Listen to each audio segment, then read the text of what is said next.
It is episode 6 of the league. We got a little bit of a new format, so let me quickly explain before we get into it. We're going to do 4, 5, 6 roughly games each week of breaking down the highlights, and then we'll have a scoreboard recap talking about all the games. Because of where we are at in this season, this one is going to be a major focus on conference title races, and these get insane. We're going to start with Louisiana and Arkansas State. Right now, Louisiana is dead set on being in the Sun Belt title game. They are locked and loaded as long as they win their last 2 games against Arkansas State and Marshall in conference.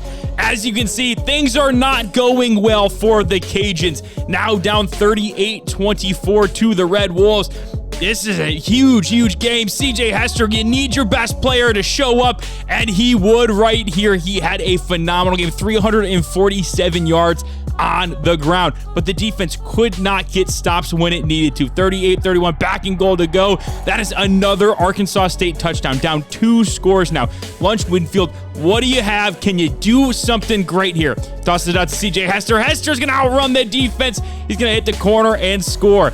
You just need one stop. If you can get one stop, you're back in this game. This defense has just been struggling all game long, but not here. That is a big-time interception from the corner. Defense takes a stand, and CJ Hester is going to repay them. The man, the myth, the legend finds the end zone yet again. Go for 2. We're up by 1 now.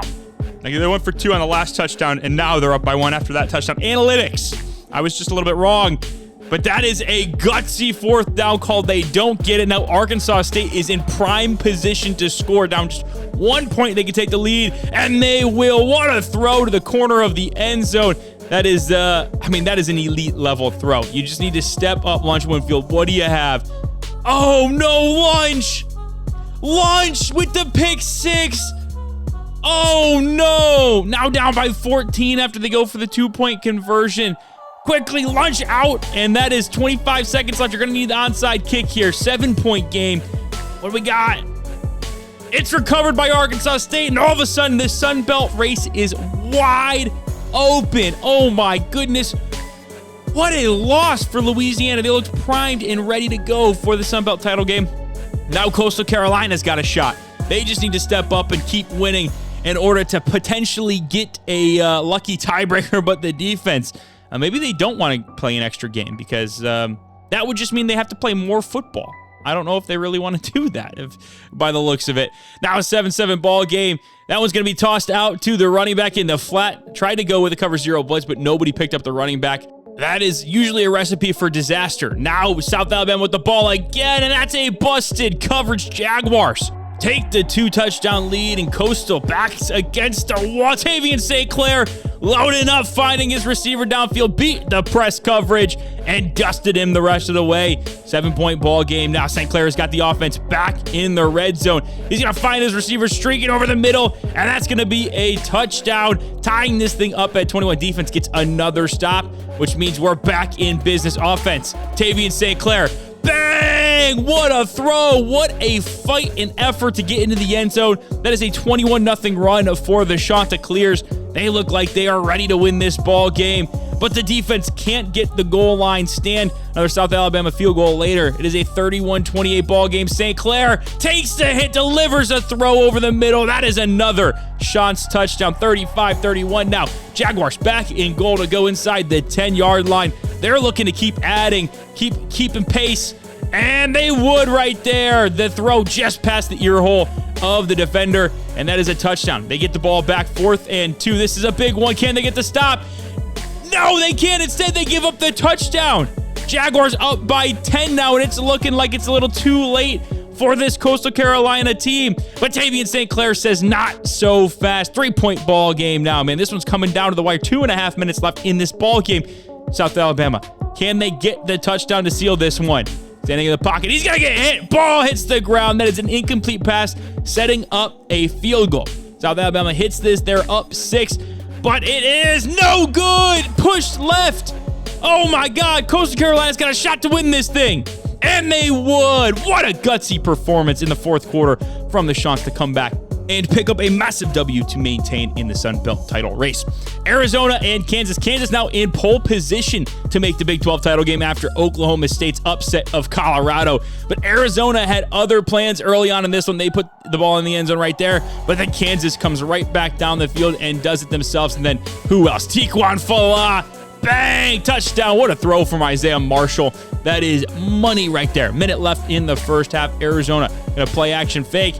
And that is going to be a beautiful dot. That is a touchdown for the Wildcats. They would get a field goal to go up 17-14 coming out of the break.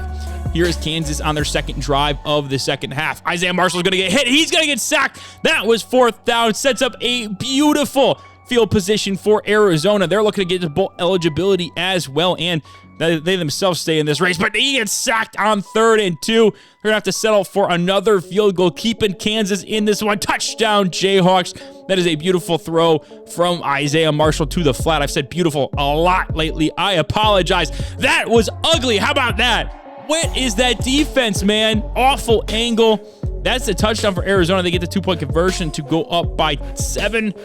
Oh my God, what a rainbow throw over the shoulder. That was insane.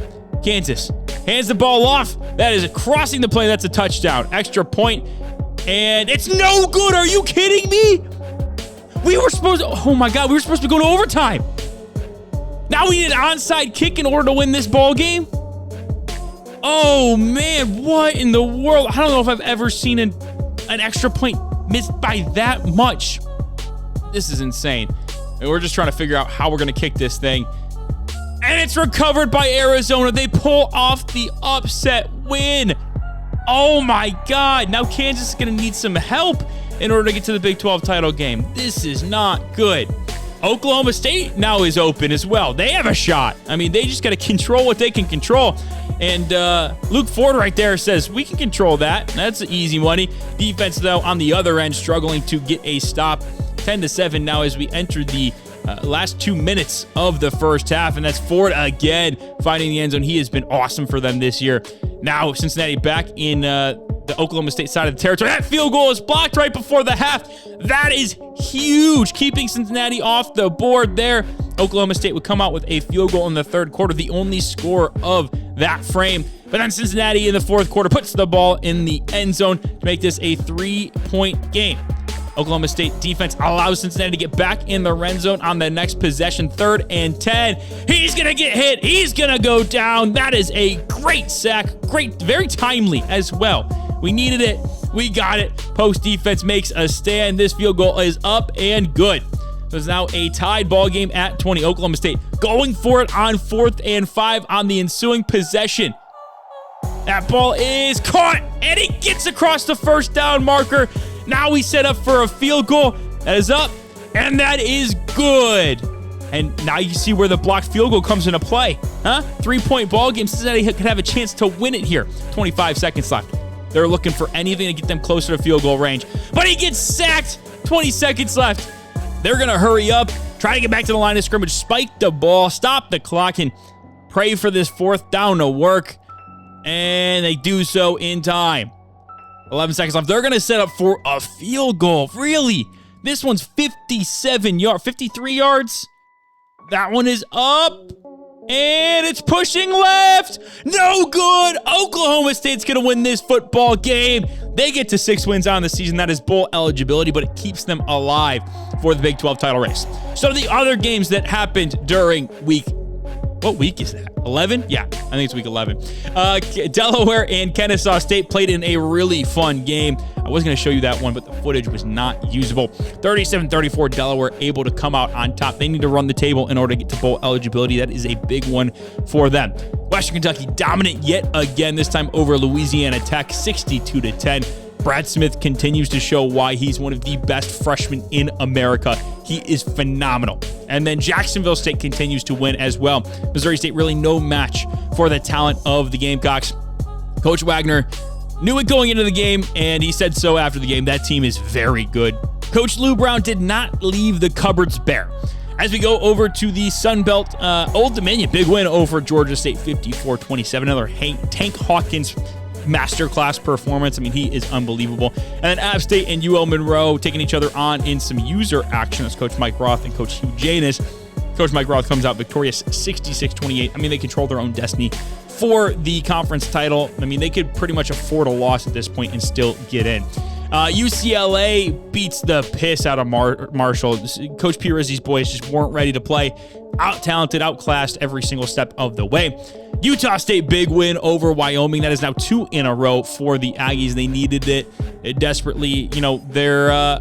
maybe win your last 2 games and you're looking at an 8-win season. That's nothing to scoff at, right? It's a pretty solid year. And I think technically they're still outside. No, they have 3 conference losses at this point, so I think they're done.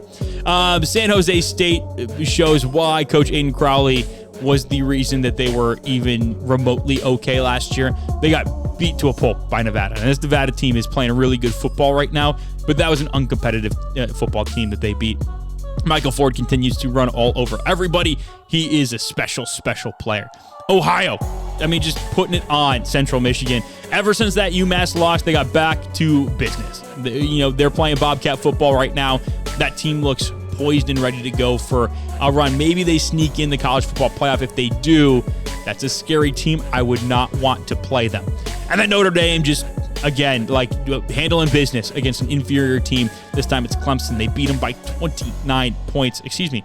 If I could do math, that would be awesome. They beat them by 39 points in a just a dominant affair. And then Arkansas gets, bullied by Alabama. That was a rough game. I mean, Alabama's talent really showed on that one. Tough loss for Arkansas, all but eliminates them from the SEC title game. With the win there was a chance. There was a chance they could have made it. It would have been an outside one, but they would have been alive. But that one all but seals their fate at this point. Not much else to play for them. They're already bowl eligible. It's just finishing the year strong, ending on a high note, feeling good about the rest of the season. As we move into week 12, we've got Delaware and Jacksonville State. This is big for a multitude of reasons as Mason Kelsey extends this lead to 14. If Delaware is able to win this game, they get to 6 wins on the season. On the other hand, if Jacksonville State wins this, they punch their ticket to the Conference USA Championship game. So that touchdown from Jaden Davis right there was massive. But the Blue Hen offense was really able to do what it wanted on this Jacksonville State defense here in the first half. Now 21 points before the break, but Jacksonville State is going to cut into that lead to make it 21-14 heading into halftime. Both teams trade field goals on their first possessions of the second half. Then it was Jacksonville State finding pay dirt here on the jet sweep, tying this thing up at 24. Delaware, goal to go. They settle for a field goal, but that one is off the left upright. That is a doink. And now Jacksonville State has plenty of room to work. They're down at the 15 of Delaware. That's going to be a handoff. Arm tackle is broken. Put 6 on the board. Cox back on top. 31-24 now. Actually, I think this is our first lead of the game. Not for long, though. Blue Hens find the end zone to tie it up at 31. And Delaware is essentially letting them score. They have no timeouts left. So basically, Jacksonville State could run the clock if they want to. Instead, they're going for gold. They want to put as many points on the board as they can. And the defense stepped up. Blue Hens 4th and 22. Mason Kelsey, as he gets hit, he's going to launch this one down the field, but it's broken up, and Jacksonville State punches their ticket to the Conference USA Championship game. Texas State taking on James Madison here. The Bobcats are 2-8. Like, they just need something. James Madison playing for bowl eligibility, and you could tell immediately because this is, a pure lack of effort from Jacksonville State and all of the effort on the side of the Dukes. But something woke up early in the second quarter for this Bobcat offense. This is a speed option. I don't know what James Madison was doing biting on that, but they don't have the speed to catch up after he is gone, breaking angles. That is a touchdown. Texas State, they take the lead right back. And then they drive back down the field as we get inside the 2-minute mark of the first half. And Parkhurst is going to punch his way across the goal line, take a 10-point lead in the half. And then we're coming out the other side, still 17-7. Defense, what are you doing? Oh, no. Brutal, brutal, brutal. You just can't have that happen. 17-14 now. Parkhurst again. That's his second one of the game. QB sneak is beautiful. You can't really do much to stop it. But James Madison rushes down the field and ties this thing up yet again. 24 apiece. 3rd and 21, and instead of running out the clock, it looks like we're going to try to go for it. Not really sure what the idea here is from Texas State, and so James Madison gets to save their timeout. They would use that timeout to get back into field goal range, and now they have a perfectly centered kick with 4 seconds left. That one is straight through the uprights. I'm not really sure what the decision there was from Coach Sonnenberger Jr., but it cost them the game pretty much. Unfortunate way to lose that one. James Madison now bowl eligible. Nevada pretty much needs this win to stay alive in the Mountain West title race. Colorado State, as you can see, 8-2. They are in first place right now in the Mountain West. That throw right there was, just gorgeous. That is the stuff that they write about. Teach tape, whatever you want to say about it, you can. Oh, that throw is the exact opposite. Jumping the out route, taking it back for 6. Nevada on top. That is just awesome defense. But this drive is an answer back for the Rams, tying again up at 14. Nevada back in goal-to-go situation, this time right before the break. The halfback direct snap. That is 6. 21-14 now. Wolfpack back on top, but the Rams going to do a little bit of something before the half, maybe? What we got? Oh, that ball gets picked off. What a play before the break. That is just massive. And he's going to take it back. What a swing. Oh, my God. And Nevada able to pull off the win, just blanking them in the second half. 38-14 final. What a game for Nevada, and they are alive and well for the title race. App State and Coastal Carolina. Mountaineers getting on the board first. This one is massive. Coastal Carolina is able to pull off the win, the upset win here as they find the end zone right there, beating the blitz, the effort to cross the plane. That's awesome. If the Chants win this, it is App State, Coastal Carolina set for the Sun Belt title game. If they don't, it could be App State and anybody else, as the Coastal Carolina defense gets a massive stand there right before the half. That is their second 4th down stop of the first half in 4th and goal territory. They've been awesome in the red zone. Tavian St. Clair eating the hit, throwing a bullet, taking the lead. What? This is a locked in Coastal team. Oh, of course, just as I say they're locked in, they do some dumb shit like that. App State defense is ready to capitalize whenever you give them a chance. And the Chants gave them a chance. That was unbelievable. Tavian St. Clair, though, bounces back, finding his receiver in the back of the end zone, just getting it over the head of the App State defender. But the Mountaineers come right back down the field, and they find the end zone themselves. 21-all. This is a big, huge play. 3rd and goal. St. Clair rolling out of the pocket.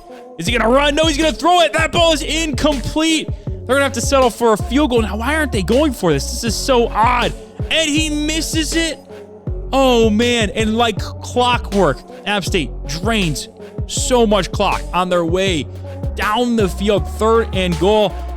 Saving grace is Coastal Carolina still has all 3 timeouts. If they can get the stop here, they get the stop. They call timeout. Okay, maybe they can get lucky and App State misses the field goal like they did.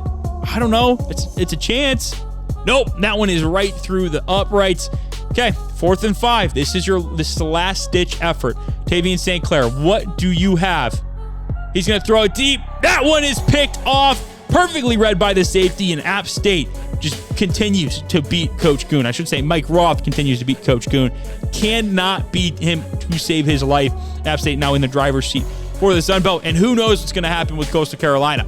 Arkansas and Oklahoma. This game doesn't mean a ton, except for the fact that Oklahoma is searching for bowl eligibility, and Brent Venables is on the hot seat. If Arkansas is able to win this, if Coach Lou Brown is able to pull this out, the Oklahoma job could come open during the carousel. Now Arkansas is up 14-7.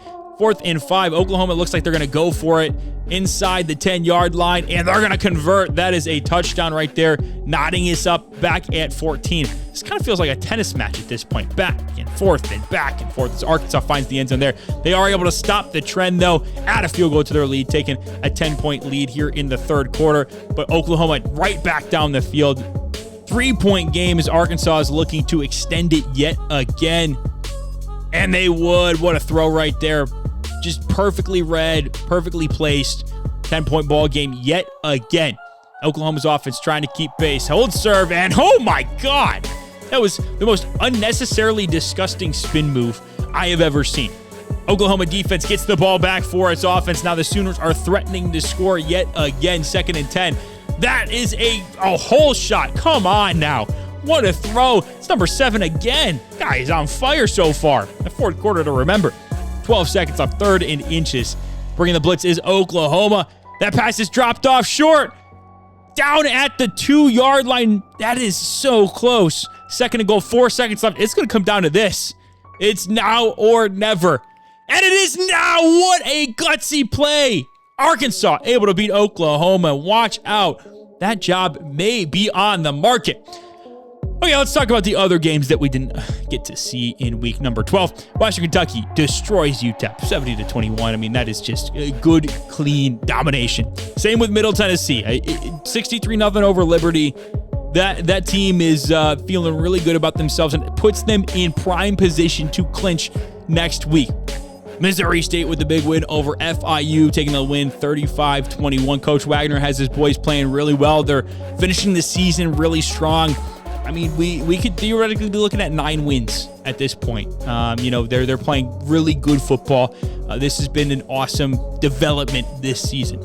Marshall plays Old Dominion, gives up 84 points, scores 42. Not much defense to be had in that one. Taking the over would have been a good play pregame. Old Dominion is...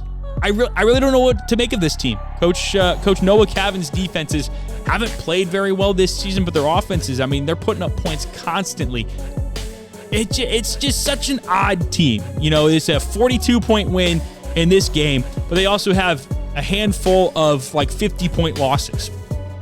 There's no way to explain it. Makes no sense, but it's what it is. Oregon State beats Louisiana in the non-con 31-20. Again, that game just doesn't really mean much at this point in the season. May hurt Louisiana in the overall polls, which could hurt them down the line. We might talk about that in a little bit. Utah State losing to Fresno State, all but eliminating them. I mean, they were already eliminated if we're being completely honest with ourselves. It's just a tough loss. I mean, that's a good Fresno State team. They're in contention for the Mountain West title as well. So, you know, you didn't lose to a bad team, certainly not the result that you'd like, though.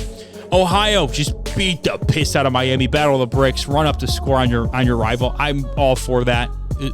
F those guys. They're stupid. They're dumb. I hate them. Oklahoma State, big win over Kansas State. They're still alive. If Kansas were to drop another one, the Pokes could be in the Big 12 title game. Baylor has already clinched at this point, by the way, so there's only one spot left. It could be the Pokes. Who knows? And then Notre Dame, I mean, every week we're doing the same thing. They're going to you'll play an ACC opponent, and they're just mollywopping them. Just constant beatings. Belligerent, whatever you want to, like, whatever descriptor you want to use, whatever adjective, it probably fits. I mean, it's a massacre every time they touch the field against an ACC opponent. We are on to week 13, the final week of the regular season, and we're going to talk about ULM taking on James Madison. So, James, pause. Someone's calling. Ring, ring. Ring, ring. Hello? Yes, this is a house call. Bang! ULM starting this thing off strong. So we saw James Madison clinch bowl eligibility last year, so why am I showing you this game? Well, ULM has yet to beat an FBS opponent this season. Their one win came against FCS Northwest back in like week 2. If they could end this season with a win here, that would be awesome for the trajectory of this program and Coach Hugh Janis. And that is exactly what they were trying to do early on, taking a 14-7 lead here in the first quarter. But this throw, I mean, that is SC top 10 written all over it. Are you kidding me with that? But this ULM offense, man, they were ready to fight. I mean, they were ready to go 12 rounds if they had to. Third quarter now, still 21-17 JMU field goal. And that's going to be another touchdown. And ULM's going to win 31-17, 2-10 finish on the season. They won their last game of the year, and not many teams can say that. Delaware taking on Kansas State. Because of the loss last week to Jacksonville State, this is for bowl eligibility. They need this win, and they have to go and do it at a Power 4 team stadium. That is not an easy ask. They score the touchdown, they go over the 2-point conversion and get it. So they're up 8-7 right now, and that throw by Mason Kelsey was just pitiful. You can't, I mean, bad read. He was covered the entire way. Goes back for 6, because of course it does. But Delaware would add a field goal, and then they would add this touchdown as we enter the third quarter to take a 17-14 lead. Now the defense just needs to make a couple of stops so that Delaware can come out on top and go bowling. Blue Hens all the way, baby. Well, that's not going to do it. I mean, that is just splitting the seam right there. Okay, Kansas State back on top. They said, we're gonna actually take over now. You guys are good to head on out. But Mason Kelsey says, I'm not leaving yet. He throws a right hook. He says, right hook, baby. Come on now. Let's go. Let's keep fighting. Kansas State's like, okay, uppercut. Right on your chin. Can you take it? I don't think you can. Kelsey's like, yeah, you're right. I'm out. It's a backup quarterback now. I don't even know this guy's name. He delivers a beautiful throw to the running back. That is a touchdown. Okay, now 31-28. Defense just needs to make a stop. Just hold on. One more play. Just do something for me here. Yes, get pressure. Oh, what is that? No way. And he gets out of bounds with 1 second left. Oh my God. This is the same field goal Cincinnati missed earlier. So maybe we can miss it. Oh, 53 yards. Just dead center. Oh, man, right in the hands of the All-State logo. So we go to overtime. 3rd and 17, first possession for the Wildcats. And he's going to chuck it up deep, and that is a dangerous throw. That ball is picked off. Okay, nice job, Blue Hens. Get on offense, and oh, my God, we're going to return this. Oh, baby, let's go, Blue Hens. Let's go bowling, baby. Delaware all the way. Come on now. Are you kidding me? Why would we do that? What is the point of that? It doesn't matter. Blue Hens still win. But seriously, what are we doing, man? Just go in the end zone. Win the ball game. Coastal Carolina, Georgia State. This is a team that has given Coastal Carolina a lot of trouble, and they started with the antics early. They got the safety. They got the field goal. So we have the illustrious 5-0 football score. How about that? I want to get a 4-0. Can we get a 4-0 at some point? Well, it's now 7-5. Check that. It is 11-7. Now 12. Oh, it's such a beautiful number. 12-7. Just kidding. It is 14-12. I mean, I feel like I'm just going to go back and forth. Maybe not. Tavian St. Clair rolling out of the pocket here, and he's just going to outrun the Georgia State defense. That is a touchdown for the Shots. Panthers back inside the 10-yard line, though. Down by 9. They need something here. And that's not a great pass, but it was so wide open that it did not matter. The Shots defense continues to let this team down. But Andrew Olish says, it's okay, guys. I got us. He catches the pass from St. Clair in the flat and just beats everybody else. I mean, that was the slowest linebacker I think I've ever seen in my life. Georgia State back on offense, and they're, oh my God. I'll tell you what, this Coastal defense is embarrassing, man. They are just embarrassing. And they give up the touchdown a couple plays later. I mean, come on, man. Just be good. 4th and inches. This is for the game. If they get this, they win. QB sneak. St. Clair gets it. They get the win, eking it out. But, it's a win. And they now put themselves in position to potentially be in the Sun Belt title game. Louisiana, if they win this, here's a crazy thing about this. If Louisiana wins this ball game, there is a four-way tie for second place in the Sun Belt. This game does not compute four-way ties. It computes three-way ties, but it cannot compute a four-way tie. So we have no idea at this point who is going to get selected for this game, because the way it works, the way it's set up, is that play right there is amazing. So the way it's supposed to work is it goes head-to-head, then it goes common conference opponent record against those specific teams, and then if you haven't played all of the same teams, if they're not a single team that you guys have all played, or if it's the same record, then you go to the CFP poll ranking. Well, the CFP poll only shows 25 teams, and it doesn't have like a others receiving vote section like the media poll does. So who knows where these teams would be, because none of them are actually in the top 25. So we have no idea how it's going to get calculated.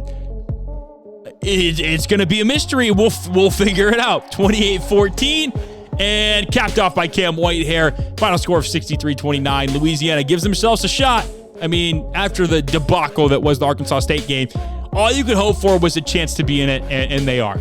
Nevada punches their ticket with a win over their rival UNLV. Would also be nice to get, break up the tie between Coach Hey Would You Blow Me and UNLV. 1-1 so far in his career against his biggest rival. But this offense You know, they didn't play great to start the game, but they did turn it up a few notches here in the second half, taking the lead right back 14-13. But the defense struggling right now to get a stop, and on 2nd and goal, the back of the end zone is wide open. UNLV finds it. They get the touchdown. They don't get the 2-point conversion, so it is just a 5-point ball game, and Nevada's going to capitalize. They get the touchdown there, take the 21-19 lead, and then Michael Ford finding the end zone again with 2.5 minutes left to put this one. I mean, it's 2 scores. You got a minute 45 left. It's not over, but like you're feeling pretty good about where you're at if you're Nevada. Check down from the quarterback. That one is on the ground. Ball is loose, and there is nobody in front of the Wolfpack defense. That is going to seal this thing. And guess what? The Wolfpack are Mountain West title bound.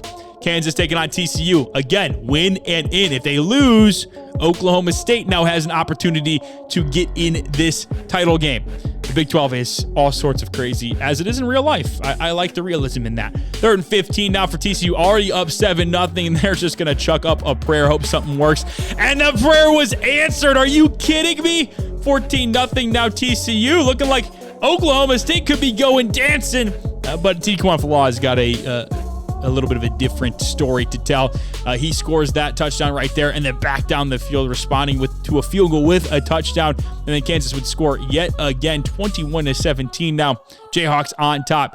TCU motioning receiver across the field, and that is listen, that's what the wide offense can do to you. You got to cover every single inch of the field, and it's very tough to do so. It's just not very easy. And then Tiquan Falah, again, yeah, he does that. It's just what he does. 28-27 now after another TCU field goal. Isaiah Marshall motioning the running back, then motioning out to and then throwing it to Tiquan Falah. I mean, he's one-on-one. Why would you do that? He's one-on-one. Why would you ever have him be one-on-one? He's going to get the ball if he's one-on-one. And then another touchdown there for Kansas, 42-27 now. This one it's close. One more stop and a score. And I think this one is as good as over. Jayhawks would be going to the Big 12 title game. Wow, that was busted coverage. I mean, just you have to be able to play that. I think it was a switch release on the outside. Just disgusting stuff.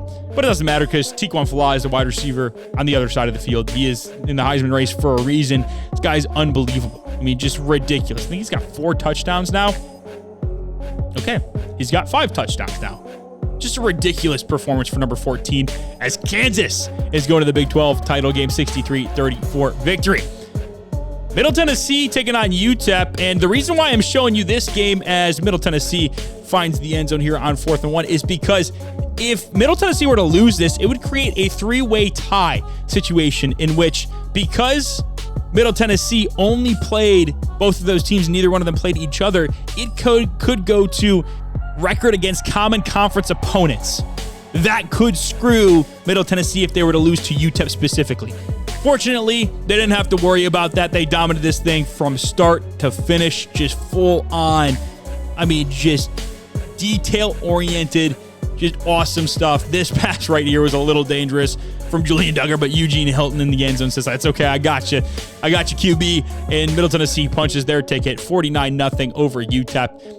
Not like we didn't think that was going to happen in the first place, but, you know, better just to make sure everything is set before you get there. So Notre Dame beats Stanford 77-24. That was their last audition for the college football playoff. They are in, and they will be a top 4 seed. Missouri and Arkansas taking each other on I believe it's with the border war. I can't remember what their, I'm going to sound like an idiot, but I can't remember what their rivalry is called. Arkansas unable to pull that one out. They finished the year with a loss. Go win-loss. Tough way to end the year. There's not much you can do about it, though. Oklahoma State did win, so if Kansas had dropped that one, they would have been in the Big 12 title game.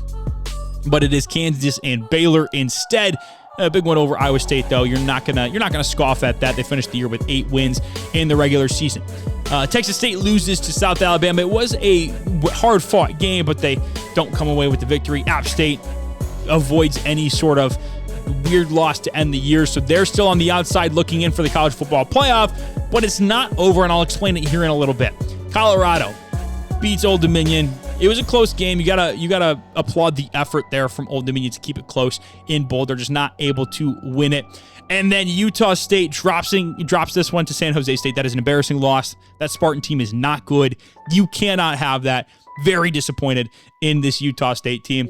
Missouri State finishes the year with a big win over Liberty. That is a convincing fashion type win over a solid Liberty team. And then Western Kentucky says, hey, we may not be able to control everything else, but we can control, what's in front of us. And they beat the piss out of Kennesaw State like they had been doing to a bunch of other Conference USA teams this entire season. So let's break down the conference championship games before we get into them. So Kansas and Baylor will be playing each other. Baylor is undefeated there in the playoff, even with a loss. However, because Kansas is outside of the top 25, if they win, they would open up a essential 5th auto bid spot that is no longer taken by the Big 12. So Baylor would be in, but would open up another conference champion spot. Who would benefit from that? Middle Tennessee State. Tulane is undefeated there in the conference championship game. If Tulane wins, then Middle Tennessee State is out if Baylor wins. It would suck. It would suck that it came down to that, but that's what would happen.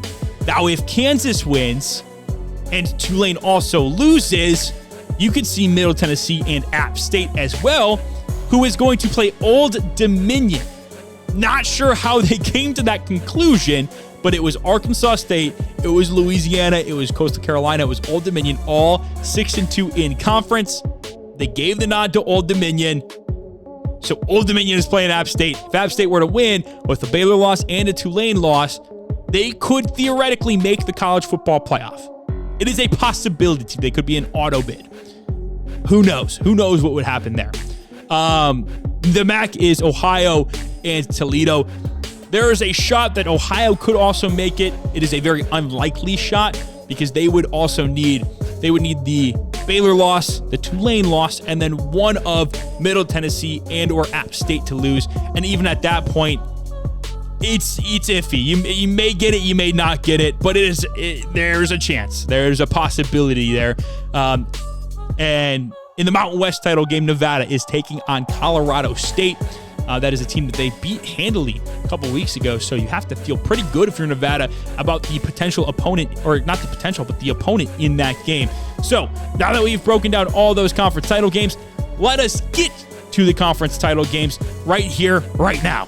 We're going to start with the Big 12 title game because this is the one that controls everything else, right? We need to see a Baylor loss here to figure out where things are going to happen elsewhere. And it started Jayhawks early 7-0 lead. But then Baylor offense, they haven't outlost. They're 12-0. They're the number 7 team in the country. 4th and goal, 37 seconds left in the first quarter.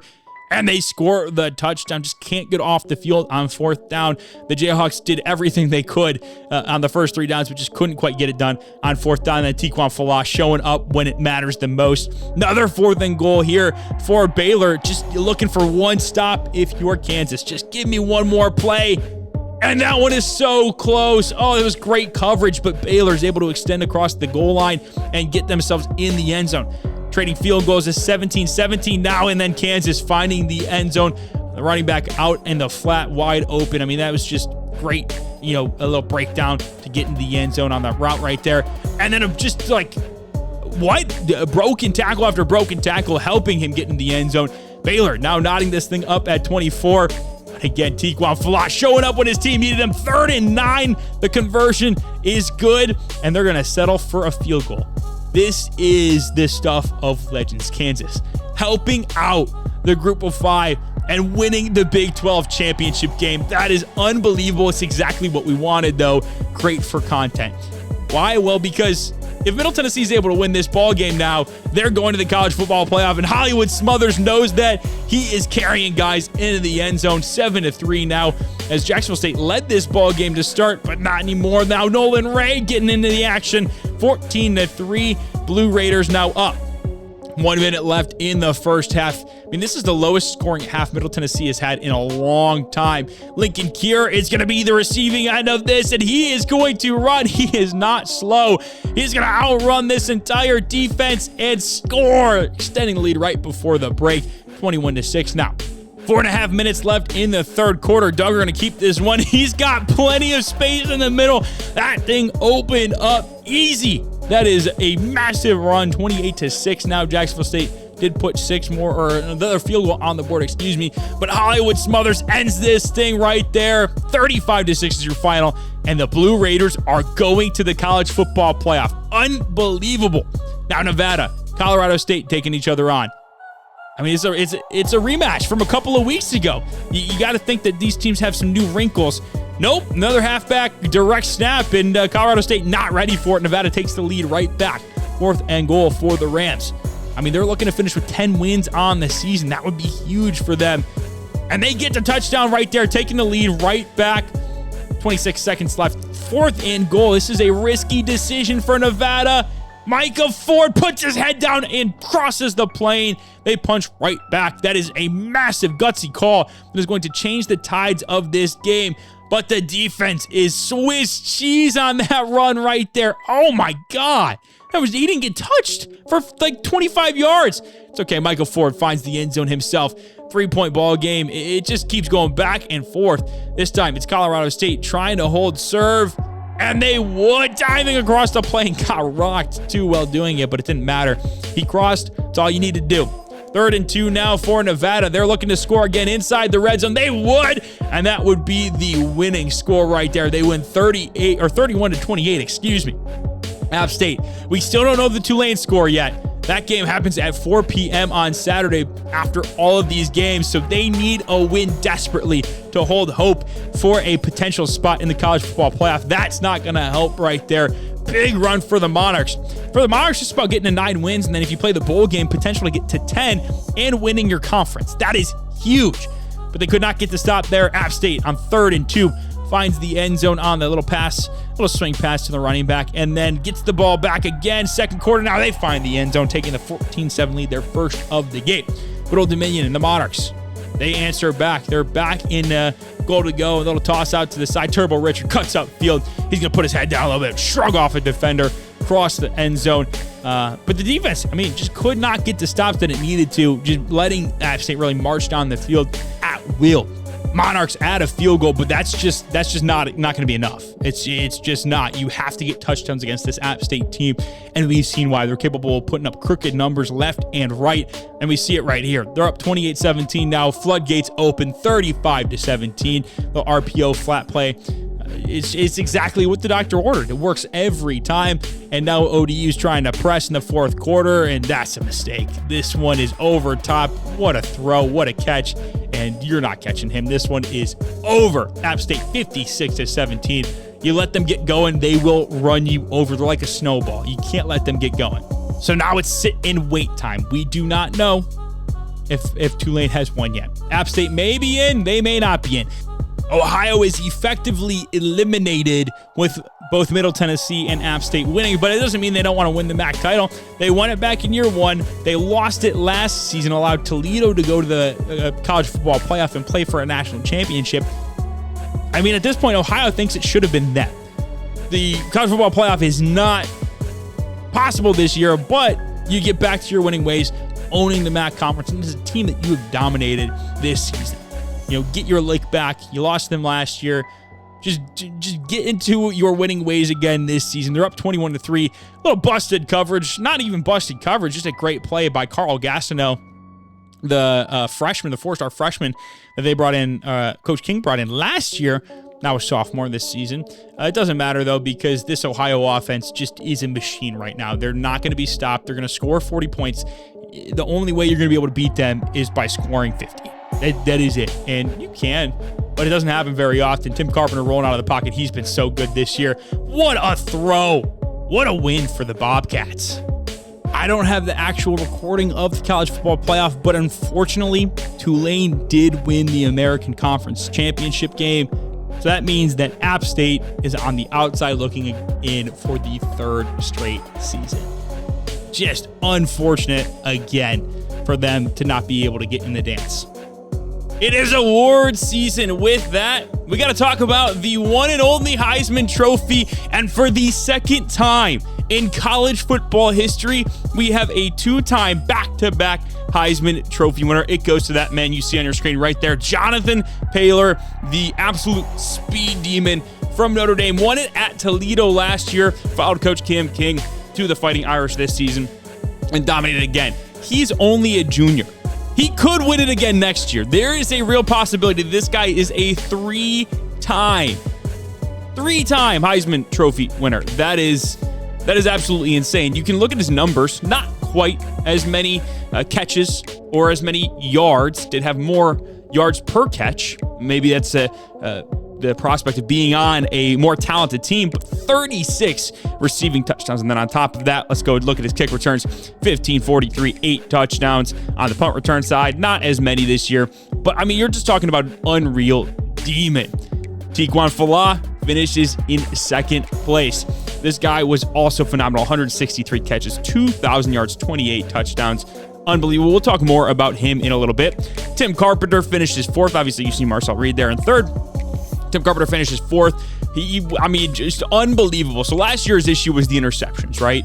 Well, this year, not so much. He cut those basically in half. Threw for more touchdowns. You know, the yardage is insane. I mean, rushing-wise, he added 256 and 9 touchdowns on the ground. Like, this guy was unbelievable for the Bobcats this season, and he's only a junior, right? We'll see him next year, more than likely. You know, this is... I mean, you're talking about a lot of young guys on here, right? Tiquan Falah is a sophomore. CJ Hester, senior. He's the one senior on here, but he had himself a great season as well. Been everywhere under the sun. Finally got an opportunity this season. 248 carries, 2,155 yards, 8.7 per, 17 rushing touchdowns. In the receiving game, he added 398 and 3 more scores. That's the kind of stuff that legends are made of. CJ Hester dominated for the Raging Cajuns. It was a big reason why that they had this season that they did. So phenomenal stuff, you know, from this guy right here, and he was very deserving of being in the Heisman Trophy race. So as we get to the other awards, the Maxwell Award goes to Jonathan Taylor. Not surprised there. It usually follows kind of what we saw in the Heisman. You see Falah, Carpenter, CJ Hester. Then there's Michael Ford and Tank Hawkins. These two guys will be up for some other awards as well, and we'll talk about them when we get to those awards. Let's move on to the Walter Camp that also sees the same exact setup. Nothing changing there. Then the Bear Bryant Coach of the Year goes to John Summerall of Tulane. The only two users on here are head coach Mike Roth from App State and head coach Doc Hudson from Middle Tennessee State. No coach Cam King. Which is a little bit surprising considering they were a top 4 team in the country. But when you have the expectations and the roster talent that they do, because you didn't exceed expectations. That was the expectation. So good on you for doing it. But Doc Hudson, I believe, has won once already. So is Coach Mike Roth. So both of them back in the running for it. Didn't get it this year though. For the Davey O'Brien shocker, Tim Carpenter. This is actually a little bit surprising, although the Davey O'Brien usually focuses more on what you're able to do through the air rather than on the ground. As we take a look at Marcel Reed, he was phenomenal through the air, but also got a lot of his yardage through the air or on the ground as well. 706 yards and 4 touchdowns on the ground. Tim Carpenter was much more through the air, as we saw earlier. So he gets the Davey O'Brien Award. Nobody else from the league in the Davey O'Brien top 12. For the Chuck Bednarik, it's about Jack Habbert. Now, Habbert was an absolute beast. You can see kind of how everybody from the league has somebody on here. Kingston Villiamu-Asa, Aiden Schuller, Chad Woodford, Chris Cole, Davion Wallace, Ty Jackson, Glenn McFarland, Deshaun Spears, Taylor Davis, Antoine Tucker. The only person that wasn't from the league was Hakeem Taylor from Alabama. But let's talk about Jack Habbert for a second. When you look at his total tackles, 79, but this is where it really comes to shine. They blitz a lot. This is not a surprise. This Ohio defense is a very man-blitz-heavy team.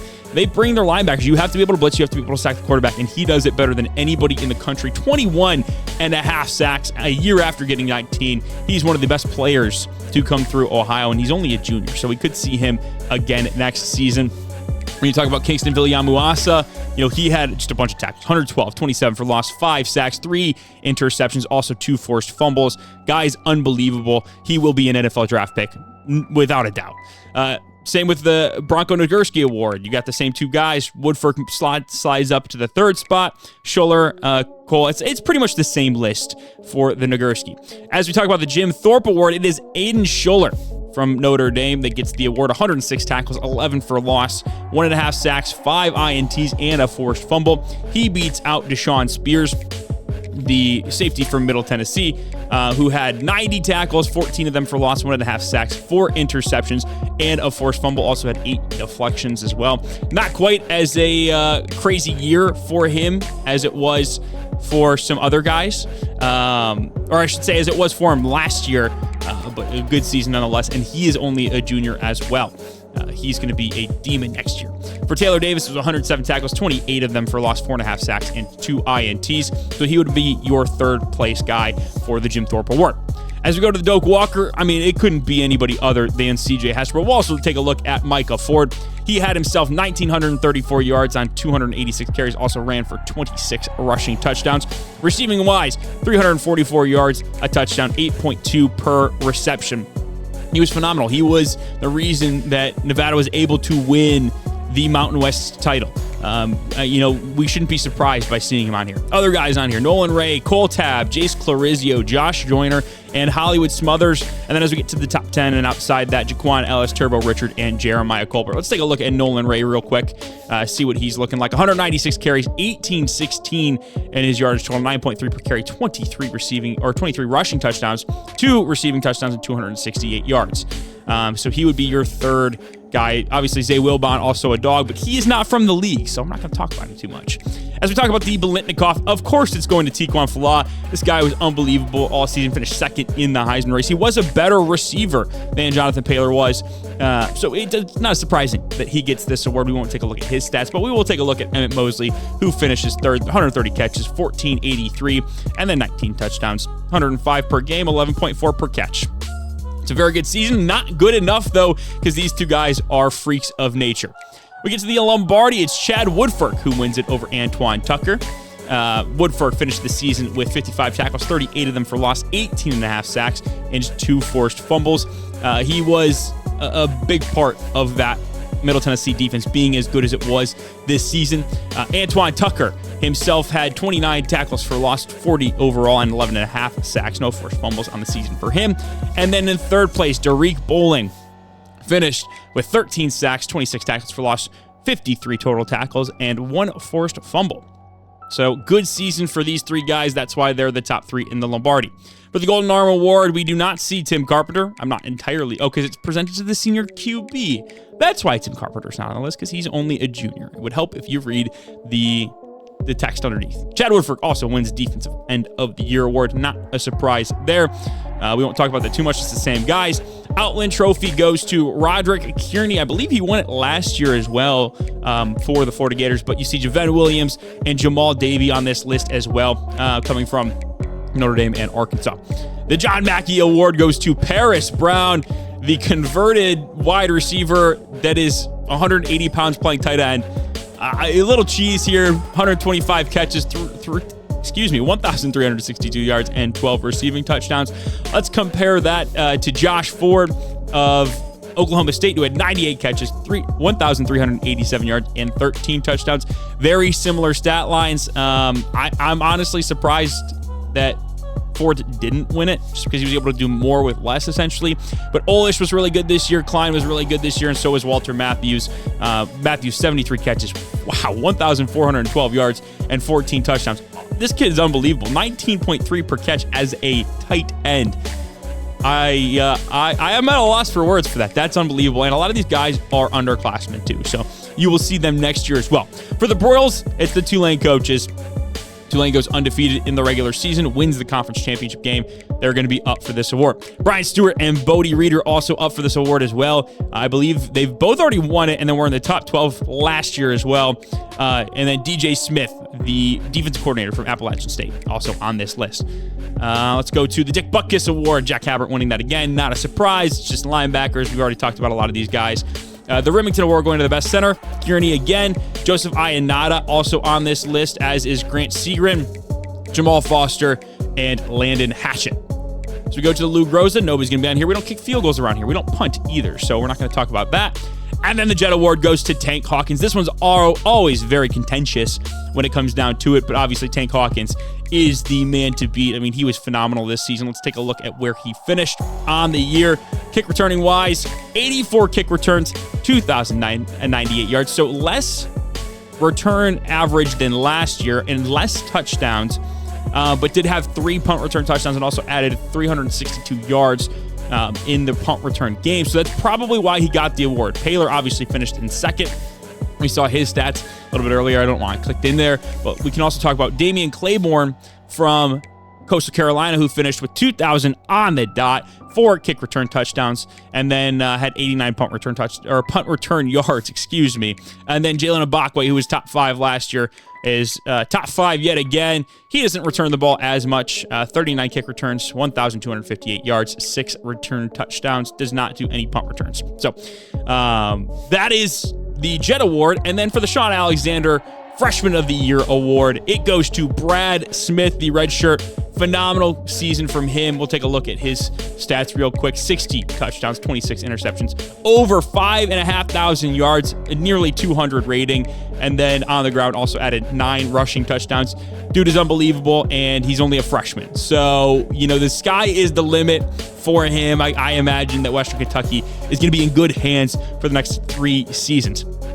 That'll do it for, I guess we'll talk about real quick, Deontay Doss, Tyrell Owen, and Gabe Dickey, the freshman quarterbacks that round out the list as well. Now that'll do it for the awards ceremony, and that'll do it for this episode. Thank you all so much for watching. Hope you enjoyed. Catch you on the flip. See ya.